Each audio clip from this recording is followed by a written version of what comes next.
Hi, everyone. Welcome to our table talk today. And we've got Pastor Ange with us, and we're talking about Acts 17. Pastor John started with a really interesting illustration about a time many of us may not quite remember when Leonid Brezhnev passed away, but his wife made an incredible statement on an internationally broadcast funeral and made the sign of the cross. What a bold proclamation. Absolutely. I think it's helped her just to stand apart and to show that she wasn't shy and that she was not ashamed of the gospel. Yeah, yeah. And that sets us up for this whole chapter, which is about proclamation, about telling people the gospel in awkward circumstances, or maybe in new circumstances, we could say. So it's what Pastor John calls one of the most important passages in the whole New Testament. When you think about this chapter, is it one that you're well aware of? Is it one of your go-tos? Well, I mean, I love reading the missionary journeys of Paul. And so, yeah, this is one of my favorites. I think that I love how Paul and Silas Paul and whoever was accompanying him at various chapters, he's just moved, there's persecution, and he's moved again, and he just doesn't stop. He just continues to do what he's called to do. And so I think that it's a very powerful pattern that he helps us follow his story in. Okay.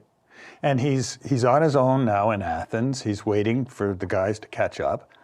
And he moves into the city, and his immediate reaction is distress. Because of the religious environment, because there were just so many idols. And he was deeply disturbed.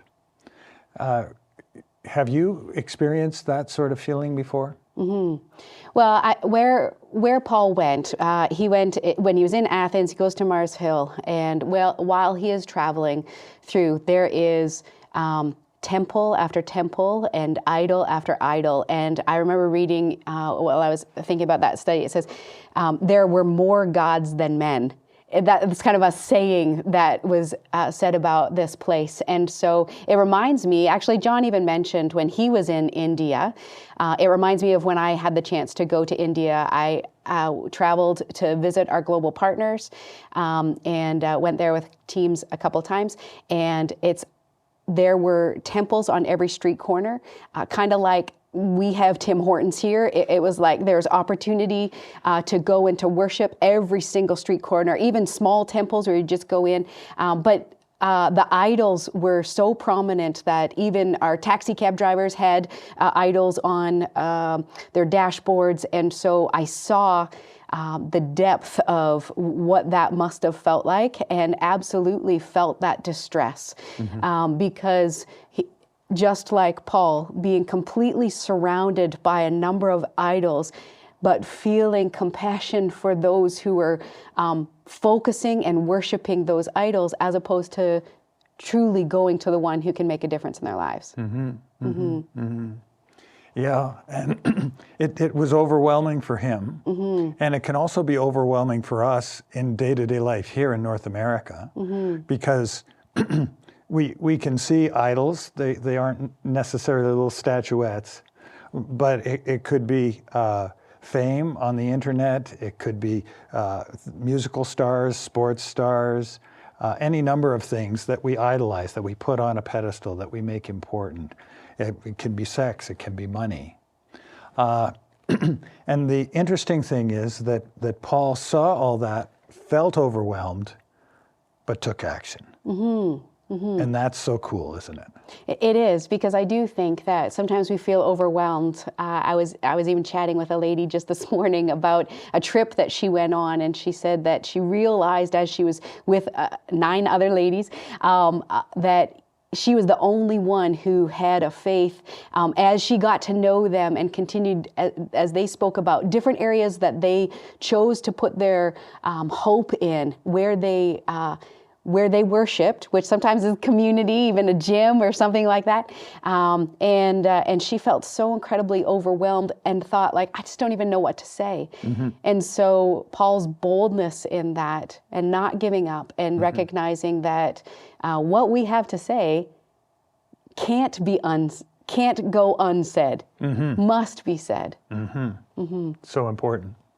So Paul begins to move out to take action. He begins with his close connection with the synagogue. Then he moves into the marketplace, and he gets this amazing invitation to speak to the Areopagus, the College of Philosophers.